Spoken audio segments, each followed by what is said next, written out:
Brigitte Lahaie, Sud Radio, c'est l'instant Sexy News. Eh bien, Philippe Arlin, justement, nous retrouvons Swazik Belin. Bonjour Swazik. Bonjour Brigitte, bonjour Philippe. Bonjour Swazik. Alors, c'est un hommage à Juliette Gréco. Désolée, mais j'ai choisi la version Mylène Farmer. Je la trouvais un peu plus peps. Alors, 15 jours de festivités, de fin d'année, à manger, à boire et à se vêtir, parce que c'est aussi ça les fêtes. Il y a cette lubie autour du pull de Noël, qui se doit d'être le plus kitsch possible. Les marques rivalisent en proposition. Et à Nouvel An, ce sont les paillettes, les strass, le glam chic, la soie, le synthétique, beaucoup de synthétique. D'ailleurs, il y a quelques jours, j'ai vu passer un article couplé d'une vidéo, merci Closer, sur la tenue provocante portée par la mannequin Émilie Ratajkowski à la soirée de la Saint-Sylvestre. Elle laissait entrevoir l'aube d'une fesse, un dos, bref, de la peau nue, vous l'aurez compris. Alors qu'il y a une semaine de ça, je faisais ma dernière expo de 2022 sur l'art du kimono au musée du Quai Branly à Paris. Je me suis fait cette réflexion, ne serait-ce pas le vêtu bien plus que le nu qui attiserait notre libido, qui serait à l'origine du fantasme, de l'excitation et du désir. Alors j'enfonce peut-être une porte ouverte, du moins pour certains. Mais néanmoins, dans une société qui a fait du dick pic et des nudes une sorte de délire pop, laissez-moi redonner ces lettres de noblesse au tissu, parce que c'est en cachant certaines parties, c'est en glissant subtilement sur le corps, en façonnant une silhouette, en créant ce jeu de cache-cache qu'il suscite le tissu, le désir de la découverte. Les feuillages n'auraient d'ailleurs pas autant de succès sinon, et on ne va pas se leurrer, ce n'est pas le résultat final qui compte lors de l'effeuillage, mais toute la cérémonie qui consiste à retirer un à un les éléments qui font partie de la parure de nos chairs.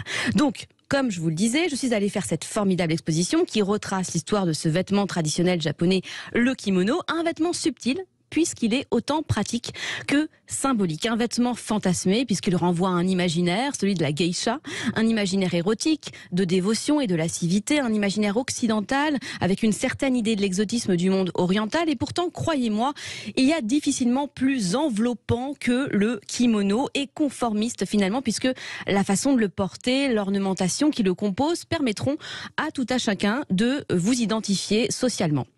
Donc, qui porte le kimono n'est pas libre, et pourtant, sans vous faire un cours d'histoire de l'art, c'est le 19e et la passion pour l'orientalisme et le japonisme qui feront voyager ce vêtement en Occident, en Angleterre et en France, et qui vont non pas le désacraliser, mais le libérer de certains carcans sociaux dont je viens de vous parler, et lui-même, ce kimono libérera à son tour le corps des femmes et de leur rigide corset. Il va libérer la taille et jouer avec la fluidité du tissu en devenant un costume de scène, mais aussi un vêtement de confort intime, un vêtement sexy, un vêtement plus souple qui permettra justement de jouer avec le vu et le caché. Alors, si pour les geishas, ce sont les attaches, vous savez, les poignets, les chevilles, le cou dévoilé hors du kimono qui font sensation et font se hisser les poils de ces messieurs, selon les époques, les parties sensuelles diffèrent, et selon les individus aussi. Si la poitrine et le décolleté restent indubitablement une zone érotico-sensible, les mains peuvent être érotisés, le dos peut être érotisé, les pieds peuvent être érotisés, et en découpant ainsi le corps, on touche au fétichisme. Mais rappelez-vous pendant la Covid, enfin elle existe encore, mais bon, on va dire que c'est du passé, on couvrait une partie de nos visages lorsque nous portions ces masques, ne laissant apparaître que les yeux. Nous avions orienté notre regard, nous l'avions déplacé. Les yeux devinrent les seuls éléments de peau visibles et potentiellement attractifs. Et la bouche, le nez, le bas du visage étaient ainsi indirectement érotisés, puisqu'ils étaient cachés. Notre imagination faisait tout le boulot. Et je vous avoue avoir craqué sur certains regards, et quand le masque tombait, disons que mon imagination avait tendance à sublimer ce qu'elle ne voyait pas. Oui, mais on a parfois été déçus. On est d'ailleurs. d'accord. On est d'accord. Il y a Oui. eu des visages qu'on trouvait magnifiques parce qu'on ne voyait que les yeux, et puis tout d'un coup, quand le masque tombait, on était déçus. Et puis peut-être qu'il aurait pu y avoir le contraire, mais on est généralement plutôt dans cet esprit-là, n'est-ce pas, Philippe Arlin ? Oui, il y a eu toute cette période un peu trouble où je ne voyais de mes patients que leurs yeux. Et à la fin de la Covid, les patients que je continue à suivre, j'ai découvert leur visage, et c'était vraiment comme si j'avais une consultation avec une autre personne. Il y avait vraiment une découverte. C'est extrêmement impressionnant ce que toute cette partie du visage peut représenter en termes d'expression et de ressenti. On aurait eu plutôt l'impression, si on avait fait un sondage, je suis persuadée que les gens auraient pensé que c'était les yeux qui étaient les plus importants du visage. Et en fait, ça nous a prouvé que c'était pas aussi vrai que ça. Hein. Je pense que c'est une question d'harmonie totale. Si on prend les yeux d'un côté et juste le bas du visage, potentiellement, ça passe. Et quand on a les deux, soit il y a une harmonie, soit il n'y a pas. S'il n'y a pas d'harmonie, Et puis il faut pas oublier quelque chose. Le nez symboliquement, c'est quand même pas rien non plus. Hein. C'est parlant. Effectivement. Donc, ce qui est érotique, justement, finalement, dans le décolleté, je reviens au décolleté, ce n'est pas l'étalage total, mais sommaire. C'est la promesse du reste, la promesse de ce qui n'est évidemment offert, ce qui n'est pas offert aux yeux de tous. Et il y a aussi cette idée d'exclusivité qui touche à l'intime. L'art a joué aussi avec les dévoilements. Regardez, il y a pléthore de statues de la Renaissance totalement nues qui nous sont données à voir. Sont-elles excitantes? Non, elles ne sont pas excitantes. Sont-elles désirables? Non plus. Ce qui l'est davantage, par contre, ce sont celles qui sont couvertes même d'un simple bout de tissu.